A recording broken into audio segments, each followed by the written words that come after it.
Grandes civilizações.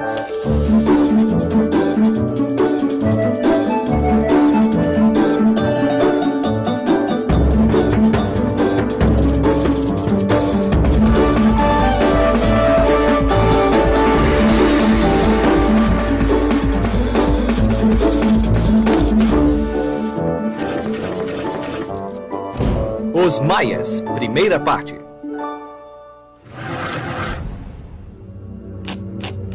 Vestígios da lendária civilização maia ainda existem hoje, assim como os mistérios que deixaram para trás. Os maias eram muito avançados, com uma incrível compreensão da matemática, astronomia, arquitetura e arte. Então, um dia, a civilização maia misteriosamente começou a diminuir por razões que ainda são desconhecidas e, por fim, desapareceram. A civilização maia era, na realidade, uma série de muitos povos diferentes que ocupavam terras que hoje ficam na Guatemala, em Honduras, no Belize e na península de Yucatán, no México. Todos esses povos diferentes foram chamados de maias, já que compartilhavam a mesma língua, o mesmo calendário e a mesma religião. Mas cada cidade tinha seu próprio governo e suas próprias riquezas. Os maias se organizavam em cidades-estado e nunca se transformaram num império governado por uma capital central. Ah, faziam que nem na Grécia Antiga. Isso mesmo. Fora isso, os maias e os gregos antigos tinham outras coisas em comum. As primeiras cidades maias foram construídas por volta do ano 400 a.C., ao mesmo tempo em que Atenas e Esparta resplandeciam na Grécia Antiga. E, curiosamente, os gregos e os maias não sabiam nada uns sobre os outros, porque ninguém ainda tinha atravessado o Oceano Atlântico. Isso aconteceu mais de 2000 anos antes que alguém se atrevesse a tentar cruzar distâncias tão grandes. Os povos das Américas e da Europa não sabiam um da existência do outro. A influência dos Olmecas. A região habitada pelos maias era formada por planaltos regados pela chuva abundante proveniente do Atlântico de um lado e banhada pelo Pacífico do outro lado. A terra era molhada e atravessada por vários rios de água doce. É fácil cultivar milho aqui, criar gado e colher frutos na selva. O clima ajudou bastante, mas nem tudo foi fácil para os maias, porque eles não tinham inventado a roda e não tinham animais para arar a terra e carregar as coisas. Então os homens faziam tudo. Era muito trabalho. A civilização maia nasceu de outra ainda mais velha. Muitos anos antes, os Olmecas viviam no mesmo território. Acredita-se que os Olmecas eram a civilização mãe de todas as culturas mesoamericanas. Os Olmecas atingiram seu apogeu por volta do ano 700 a.C. Naquele tempo, as pequenas tribos maias eram emergentes e adotaram um conhecimento olmeca sobre construção de templos, calendários e escrita. Os maias também herdaram muitas práticas e rituais religiosos dos Olmecas, incluindo o culto do jaguar. Por causa de sua força e agilidade, o jaguar estava relacionado com o poder do rei e era considerado um animal sagrado. Templos e cidades. Evidências de antigos maias permaneceram escondidas da civilização moderna durante séculos, enterradas sob a vegetação tropical densa. Foi apenas muito recentemente que alguns exploradores e arqueólogos começaram a descobrir as incríveis ruínas de antigas cidades maias. Esses achados surpreenderam o mundo e nos ajudaram a aprender ainda mais sobre uma das culturas mais complexas e refinadas das Américas. Todas essas cidades eram semelhantes. Cada uma tinha uma grande praça, onde a maior parte das construções importantes eram erguidas. As pirâmides. As pirâmides eram grandes templos cujos picos serviam de cenário para cerimônias de rituais de sacrifício. As pessoas se reuniam embaixo, na praça principal, e participavam ativamente dessas cerimônias, cantando, dançando e implorando aos deuses que aceitassem os sacrifícios. Os maias eram muito religiosos e acreditavam que tudo o que acontecia era decidido pelos deuses. Por essa razão, construíram templos enormes em que se realizavam rituais para honrá-los. A pirâmide principal, na cidade de Tikal, media mais de 70 metros de altura e era tão alta quanto um prédio de 10 andares. Os maias ergueram as pirâmides o mais próximo dos deuses no céu. As pirâmides atingiam tais alturas de uma forma muito estranha. Cada vez que um rei morria, os arquitetos ordenavam a construção de uma outra camada sobre uma pirâmide existente. Desta maneira, camada por camada, a pirâmide crescia lentamente. Os sacerdotes maias e os governadores viviam ao redor dos templos. Um pouco mais longe moravam os chefes militares. E ainda mais longe viviam os comerciantes e artesãos. Fora da cidade, perto dos campos de cultivo, moravam os camponeses e os escravos, cujos trabalhos davam suporte a toda a sociedade. O calendário. Os maias notaram que as estrelas no céu mudavam de posição ao longo do dia. Mas quando um ano terminava, essas estrelas retornavam às suas posições originais e começavam um novo ciclo. Isso significava que, observando o Sol, a Lua e as estrelas, os maias poderiam saber que dia do ano era, o que lhes permitiu planejar o melhor dia para plantar sementes e para colher. Durante séculos, eles estudaram os céus, aprendendo mais e mais sobre as estrelas que eles acreditavam serem deuses poderosos. Os maias usaram suas pirâmides como observatórios astronômicos, e foram os sacerdotes que acumularam todo esse conhecimento, com passários. O calendário Raab era baseado no ciclo solar, e o calendário Tzolk'in era baseado no ciclo lunar.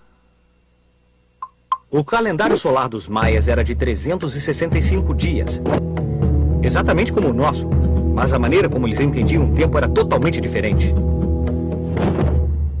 Os maias não acreditavam que o tempo era linear. Quer dizer, que se movia em linha reta, na qual eram definidos os dias, um após o outro, sempre seguindo adiante. Para eles, o tempo não tinha um começo ou um final. Tudo começava de novo a cada ano, razão pela qual o calendário utilizado tinha a forma de uma roda. Os maias eram mestres em números. Eles podiam calcular números que ultrapassavam 1 bilhão. O fato que mostra que eles tinham um profundo conhecimento de matemática foi a utilização do zero, que eles representavam em forma de um caracol. Mas zero não é um número, não é nada. Por isso zero não conta. Olha, Pipo, zero significa nada. Mas é um número e é também um conceito. Por mais estranho que pareça, a ideia do zero avança a compreensão em matemática. E os maias já estavam usando o zero 900 anos antes de os árabes o introduzirem na Europa. Vamos usar nossa bússola do tempo para ver o que estava acontecendo nos outros lugares do mundo nessa mesma época.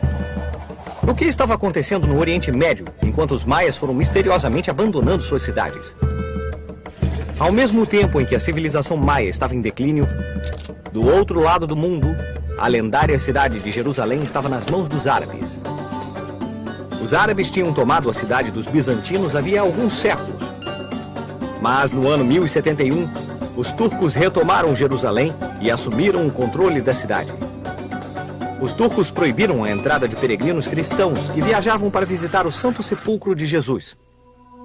E isso não agradou nem Roma, nem Constantinopla em nada. No Vaticano, o Papa Urbano II exortou os cristãos para libertar Jerusalém para o cristianismo, e assim começou a Primeira Cruzada, ou Guerra da Cruz.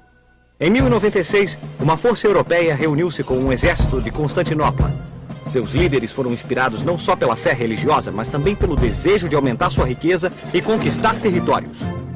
Após 3 anos de luta, finalmente Jerusalém foi libertada. Depois, os exércitos da Europa tentaram criar ainda mais reinos cristãos no Oriente Médio, mas nenhuma das 7 cruzadas que se seguiram tiveram o mesmo sucesso. Cristãos e os exércitos muçulmanos lutaram por 200 anos. E, por fim, os cristãos nunca conseguiram recuperar a Terra Santa. Tanto esforço, tantas guerras, tudo isso pra nada. Bom, não exatamente. Durante os 2 séculos das cruzadas, muitos europeus foram capazes de emergir da escuridão da Idade Média, graças a seus contatos estreitos com os povos esclarecidos do Oriente. No próximo episódio, os Maias, segunda parte...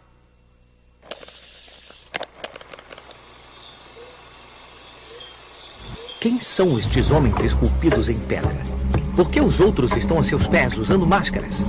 Que mistérios estão escondidos por trás desses símbolos maias esculpidos há tanto tempo? Os artistas maias passaram uma grande parte do tempo imortalizando grandes momentos de sua história. Esse afresco retrata o triunfo dos valentes guerreiros maias superando os inimigos. Apesar do seu brilhantismo, a civilização maia chegou a um fim súbito e misterioso. Por volta do ano 900 d.C., todas as suas cidades foram misteriosamente abandonadas. Alguns maias embrenharam-se na floresta, enquanto outros viajaram para a península de Yucatán, onde criaram novas cidades, como Chichén Itzá, Mayapan e Uxmal.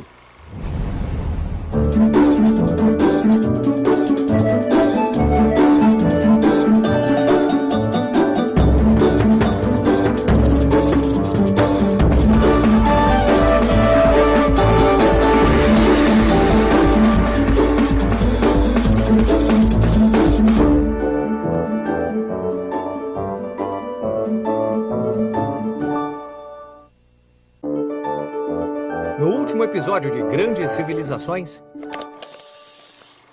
vestígios da lendária civilização maia ainda existem hoje, assim como os mistérios que deixaram para trás. Os maias eram muito avançados, com uma incrível compreensão da matemática, astronomia, arquitetura e arte. Então, um dia, a civilização maia misteriosamente começou a diminuir por razões que ainda são desconhecidas, e por fim, desapareceram. Evidências de antigos maias permaneceram escondidas da civilização moderna durante séculos, enterradas sob a vegetação tropical densa. Foi apenas muito recentemente que alguns exploradores e arqueólogos começaram a descobrir as incríveis ruínas de antigas cidades maias. Esses achados surpreenderam o mundo e nos ajudaram a aprender ainda mais sobre uma das culturas mais complexas e refinadas das Américas.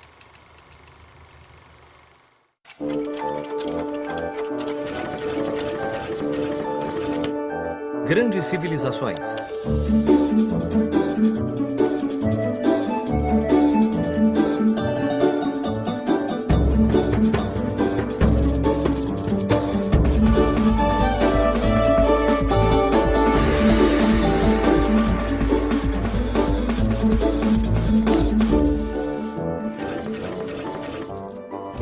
Os Maias, segunda parte. A criação do homem. O Popol Vuh é o livro sagrado do povo Quiché, que são descendentes dos Maias. O conto narra como os deuses Tepeu e Gucumatz se tornaram os deuses da criação. Terra! Disseram. E a terra foi criada em um instante de magia. Depois criaram animais, veados, aves, jaguares e cobras. Como essas criaturas não sabiam falar, não podiam orar aos deuses criadores. Então os deuses os condenaram a ter sua carne sacrificada e comida. Face ao fracasso de sua primeira criação, os deuses chegaram com outro ser. Dessa vez, eles o fizeram com sujeira e lama. Mas a simples criação de sujeira e lama despedaçou-se. Era muito macia e não tinha nenhum movimento ou força. Quando estava na água, não podia ficar de pé. Tepeu e Gucumatz ficaram decepcionados, mas tentaram mais uma vez. Eles perguntaram a algumas cartomantes como fazer um homem. E elas disseram: vocês têm que colocar um pouco de madeira no conjunto, e essa madeira tem de ser esculpida pelo Criador. Então fizeram bonecos de madeira. Mas como não tinham coração e razão, não conseguiam lembrar quem eram seus criadores e vagavam sem rumo. Os deuses ficaram furiosos e mandaram muita chuva e uma grande inundação sobre a terra. As pessoas de madeira corriam desesperadamente de um lado para o outro. Muitas ficaram ilhadas na inundação, enquanto outras encontraram proteção nas árvores. Assim, mais uma tentativa teve que ser feita. Ok, dessa vez vamos saber a verdade. Finalmente, os deuses criaram seres humanos que eram inteligentes, obedientes e respeitavam seus deuses. Era assim que os maias acreditavam que os humanos começaram a existir. O jogo de bola maia. Uma forma que os maias tinham de agradar aos deuses era jogando um jogo de bola. Bem-vindo mais uma vez ao jogo de bola maia. Não é igual a nenhum jogo que você já viu antes. Ele funciona assim. Os concorrentes têm de acertar essa bola de látex pesada bem dentro desse anel de pedra que é colocado na parede. Pode até parecer fácil, mas não é só isso. Prestem atenção. Para mover a bola, não poderiam usar nem as mãos, nem os pés. Só poderiam bater na bola com os ombros, joelhos e quadris. Esse jogo é realmente uma questão de vida ou morte. Para a equipe vencedora, a glória e a fama. Para o time perdedor, bom, os perdedores eram sacrificados e utilizados para honrar os deuses. A gente perdeu, é? Foi 3-2? Registrar o passado.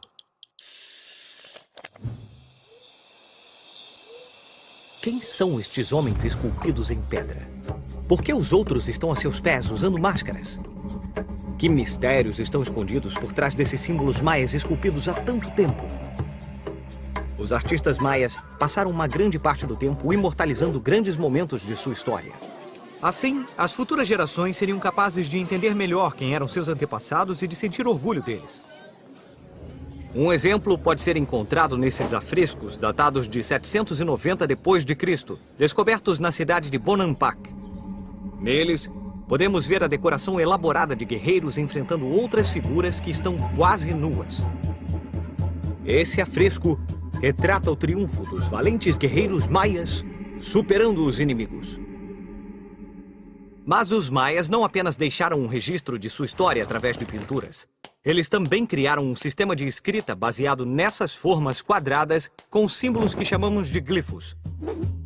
Os glifos podem representar coisas, animais ou deuses, assim como pensamentos e ideias. Os escribas maias os combinavam para formar frases curtas. Usando esses símbolos, os maias eram capazes de registrar partes de sua história e do funcionamento da sociedade. Como? Bom, vamos analisar cuidadosamente essas esculturas. Cada elemento esculpido na pedra tinha um significado. Por exemplo, essas pessoas enfrentando-se umas às outras eram os reis. Aqui podemos ver que um deles estava entregando o poder a seu sucessor. E nos detalhes, podemos ver todos os seus pensamentos esculpidos em torno de suas cabeças. Ah, parece uma antiga revista em quadrinhos maia. Ainda estamos descobrindo mais sobre os maias, lendo essas inscrições. O misterioso desaparecimento. Apesar do seu brilhantismo, a civilização maia chegou a um fim súbito e misterioso. Por volta do ano 900 d.C., todas as suas cidades foram misteriosamente abandonadas. Alguns maias embrenharam-se na floresta, enquanto outros viajaram para a península de Yucatán, onde criaram novas cidades, como Chichén Itzá, Mayapán e Uxmal. Não se sabe por que os maias abandonaram suas cidades.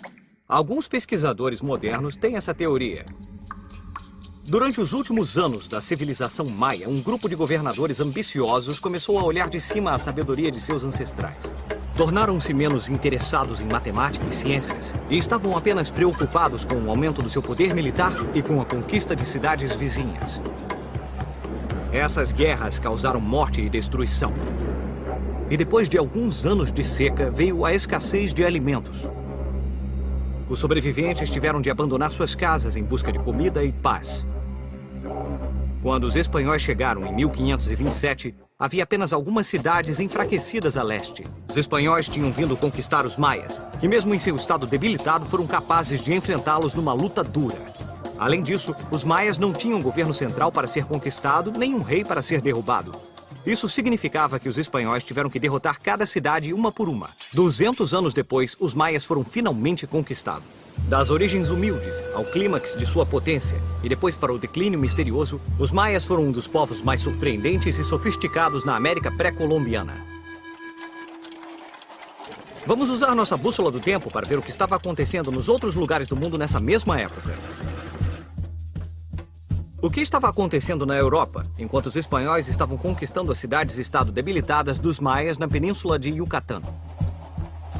Naquele mesmo momento, a Europa vivia o auge de uma das transformações mais decisivas de sua história: o Renascimento.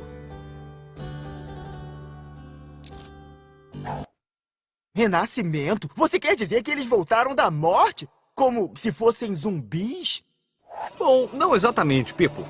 O Renascimento estava relacionado às ideias, à arte e ao conhecimento que tinham feito da Grécia e Roma civilizações tão incríveis.